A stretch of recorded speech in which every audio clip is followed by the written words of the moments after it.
মোটামুটি এখন ফিলিংস কেমন লাগছে? ফিলিংসটা শারীরিক ভাবে, মনের দিক থেকে, মানে মানসিক ভাবে, দুটো দিক থেকে, মানে শরীরের দিক থেকে কালকে থেকে তোমার কোনো অনেকটা ক্লান্তি মানে লাগছে না, মানে অনেকটা ওকে। হালকা লাগছে নিজেকে।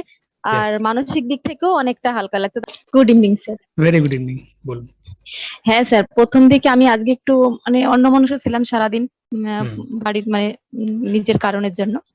তো হুম। তারপরে আস্তে আস্তে যখন মনটা দেওয়ার চেষ্টা করলাম, কিন্তু হুম। মনটা যখনই দিলাম নিজের শরীরটা পুরো হালকা লাগলো, একদম পুরো হুম। হালকা, মনে হচ্ছে আমি শূন্যে আছি। শূন্যে থাকার পরে তারপর আমাকে একটা অন্য জগতে নিয়ে গেল। মানে আমি এমনিতে কল্পনা করতে বেশি ভালোবাসি, হুম। আর ভীষণ অনুভব করে সবকিছু দেখি আমি। তো হুম। আমাকে সবসময় যখনই আমি সেই তার মধ্যে চলে গেলাম, আমি পুরোটাই আমাকে অন্য জগতে নিয়ে গেল। অন্য জগতে নিয়ে গেল মানে আমি সেগুলো দেখতে পাচ্ছি পুরো রীতিমতো। আমি ওকে। সবকিছু বলতেও পারবো আপনাকে, হ্যাঁ একদম। এটা আমার আচ্ছা। সাথে আগেও হয়েছে, কালকেও হয়েছিল। কালকে আমাকে একটা জায়গায় ওকে। নিয়ে গেছিল, সুন্দর একটা জায়গায়, পুরো হুম। ফাঁকা একটা রাস্তা। যেমন কালকে নিয়ে গেছিল, রাস্তা দুধার দিয়ে হুম। সুন্দর, মানে সবুজ একদম গাছ, প্রাকৃতিক, মানে মানে অপূর্ব দৃশ্য। আজকে নিয়ে ইয়েস। গেছিল একটা একটা মুসলিম জায়গায়, মানে আমাকে আচ্ছা। বিশাল বড় চারপাশটা একটা পুরো সবুজ মাঠ, মানে অনেকটা বড় জায়গা নিয়ে মুসলিম ওকে। লোকজন, তাদেরকে দেখতে পাচ্ছি, সমস্ত সব মানে ভালো ভালো সব ভদ্র লোকজন, বা বড় হুম। একটা মানে মানে ঘরের মতো, মানে যেটা সেটা বুঝতে পারলাম না, কিন্তু আমি অনেকটা টাইম আমাকে সেখানে রেখেছিল। সেখান থেকে নিয়ে এসে আমাকে আবার আরেকটা ওরকম ফাঁকা রাস্তা আরেকটা জায়গায় নিয়ে গেল। দুটো জায়গায় আমাকে নিয়ে গেছে আজকে। Excellent, excellent.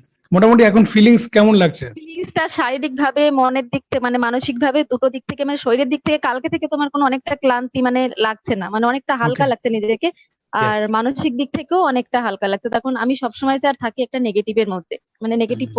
পরিবেশের মধ্যে সবসময়, অল টাইম, একদম 24 ঘন্টা।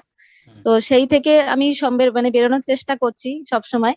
তো যার জন্য আপনার ইয়েটাও পেয়ে গেছি আমি। ইয়েস। পেয়ে যাওয়ার সঙ্গে সঙ্গে আমি আপনার সাহায্য, মানে প্রত্যেকটা, আমি মনে করি যে প্রত্যেকটা মানুষের একটা গাইড দরকার। তার কারণ আমরা যে ইয়েস। পরিস্থিতিতে, পরিবেশের মধ্যে থাকি স্যার, সেটা আমরা যতই চাই যে আমরা ভালো থাকতে, মানে ভালো থাকবো, নিজেদেরকে নিয়ে ভাববো, সেটা আমাদের হয়ে ওঠে না। কিন্তু একদম। আমাদের সাথে যদি, মানে আমরা যদি একটা গাইডের হেল্প নিই, সেটা যেই কেউই হোক, বা একটা টিচার হোক, বা একটা মা বাবা, বন্ধু ইয়েস। হোক, যে হোক, আমাদের একটা গাইড দরকার। আমাদের একটা গাইড হলে সে আমরা সঠিক পথ দিয়ে ঠিকভাবে আমরা চলে, আমরা নিজেকে সুস্থ আর মানে স্বাভাবিক থাকতে পারবো। আর আমরা ভালো হুম। থাকলে সবাইকে আর 10জনের ভালোটা ভাবতে পারবো, তাদেরকেও ভালো রাখতে পারবো। ইয়েস।